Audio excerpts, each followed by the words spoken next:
So in the previous video we talked about a very small description of the elementary canals and digestive system. Now we will just broadly discuss it. So humans mainly digest three types of thing, that is carbs or carbohydrate, protein and fat. So these three things are absorbed by human: carbohydrate or carbs, protein and fats. And the human digestion starts from the mouth. Human digestion starts from the mouth. So this is the mouth. So what happens in mouth? Chewing happens in mouth, and salivary glands are produced in mouth. Salivary glands, and showing salivary glands are produced right here, up, above, down, or there. So these are the places of salivary glands. So what are some salivary glands? So some salivary glands are amylase, or known as salivary amylase. So the salivary amylase, it breaks down carbs or absorbs the carbs or carbohydrates in our body, and it produces also a lipase. It absorbs the fat. So lipase. Now after the canal just goes on, and this is the esophagus, we call it the esophagus, this tube, esophagus, and it joins up with the stomach. Now there is a valve between the esophagus and stomach, which is called the lower esophagus sphincter, or LES, the lower esophagus sphincter. And now we move on to stomach. Another important thing, that is stomach. Let me just code it. Okay, stomach. What happens in stomach? Stomachs contain HCl. That means hydrochloric acid in stomach, which is present, and contains pepsin. As it is blue, you can determine that pepsin is used to absorb protein. So pepsin, and it produces again, and pepsin, this is called gastric pepsin. So anything in the stomach starts with gastric. So it's the gastric pepsin, and it produces lipase. So lipase will be green now. The lipase is the gastric lipase, and in the mouth or the salivary glands, that was the salivary lipase. Now in stomach, it is now called gastric lipase to absorb the fats. Now lipase. So it's the gastric lipase.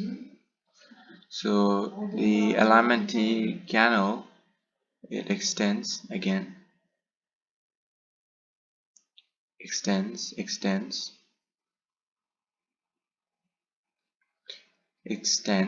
it entered the small intestine, or the SI, and this part is the first part of small intestine is the duodenum. So this is the duodenum, and on the side of it we will see a liver. So let me just draw a liver on side of it. So that's a liver, and in between the liver there will be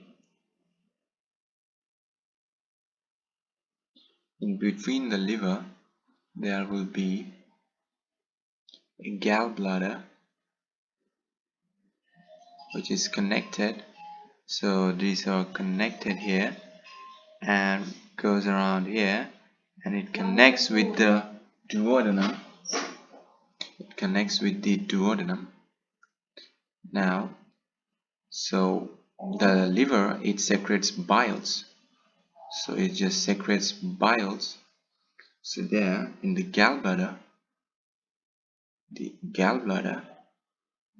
bile is secreted, and biles, as it is green color, so it helps to absorb the fat. That's the bile.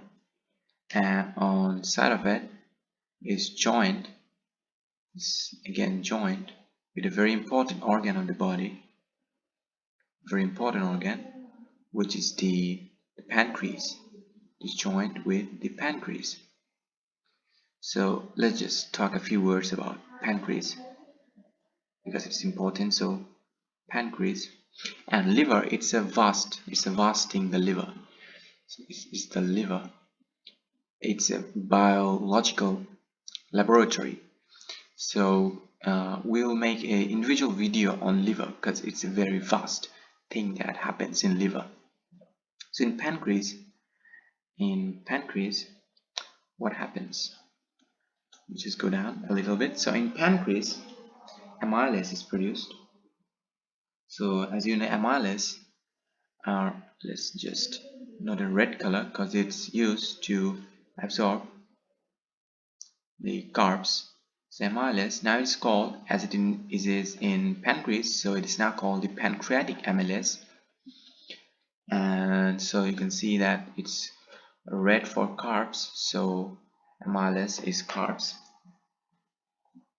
Also another thing is produced, lipase is also produced, so it's green now, so you know that it is used to absorb fats. So lipase, now it's called pancreatic lipase. And another thing produced is the trypsin. Now trypsin is used to break down protein. Just it's going to light in blue color, trypsin. And also very close to trypsin, another substance which is called the chymotrypsin. Now you're thinking, what's chymo? So the food that comes out of the stomach, suppose that's the food which has been going down till then, so it becomes watery and watery type thing, so it is called the chyme. The food leaves the stomach being the chyme. So there comes the one, the chymotrypsin. So chymotrypsin and trypsin, they are both used to break down proteins. So now we move on. So the duodenum, and then again the small intestine. It's a very massive. The small intestine, it's 50 to 30 meters long. And what is the main function of the small intestine? It just breaks down the bigger portion of the food into absorptionable materials. So just a very long thing. I'm just gonna draw this. That's the small intestine. I'm just gonna draw it in separated, but in fact in your stomach it's very compressed together, one upon one upon one, just like that, stacked. So this part here, we can call it the jejunum. After duodenum, the jejunum, and the last part here of the small intestine, it's the ileum. Last part of the small intestine is the ileum. Okay, now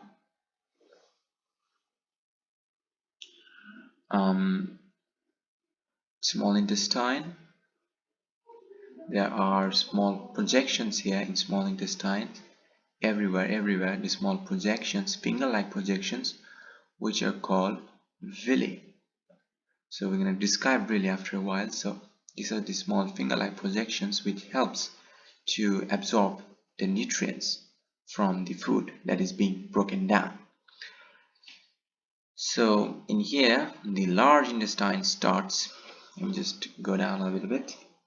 So the large intestine starts. So there are three parts of the large intestine: the ascending part, the transverse part, and again it descends. So this is known as the descending part. Let's draw it nicely. So the descending part here. So there is a valve here again. So this is known as the ileocecum or the ileocecal valve, because it is in between the ileum and cecum. So this is the cecum and this is the ileum. So a good thing to know that inside the cecum here there is a projection outside of it that is called the appendix. So this is the appendix which is present in the cecum. So what is the main cause of a very popular disease, the appendicitis? So when you just drink grainy foods, when you just eat grainy foods, so if the grains get blocked or get inside of this appendix, if you're unlucky, so that will just clog the appendix and you will suffer from appendicitis. Okay, now this is the ascending one. So I'm just write ASC, the ascending large intestine, and this is the transverse one. So TRAN, transverse one, and it's a descending one. Let's write DES, the descending one. So there are three parts, and after cecum there is the colon. So colon is around here. This is the colon, and the rectum is here, the rectum.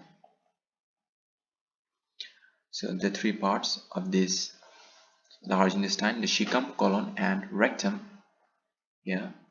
So it is in LI, large intestine, and duodenum, jejunum, ileum, they are the SI or the small intestine parts. So now in here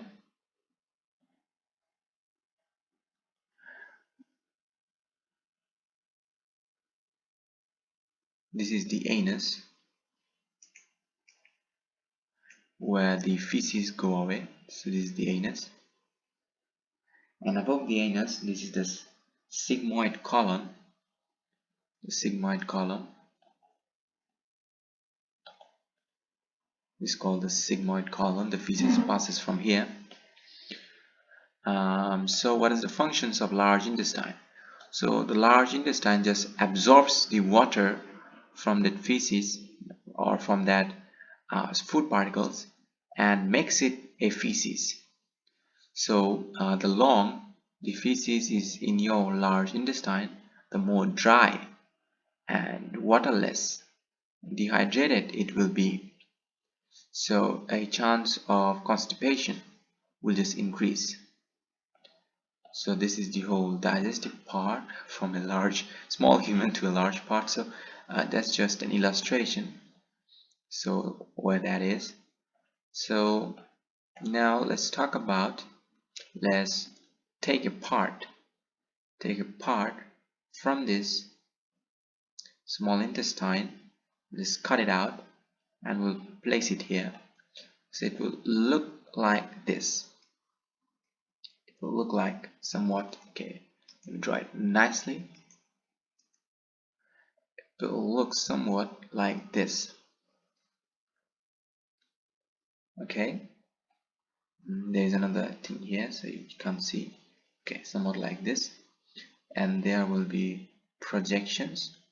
So there are projections like this on the walls of the small intestines. The projections are called the villi. The projections are villi, and on the villi there are small fiber or follicle like things. So, and this will be called the microvilli. The microvilli. So again, let's just zoom in. Let's just cut this part again and just show it to you. So after cutting this part, you'll see just like this.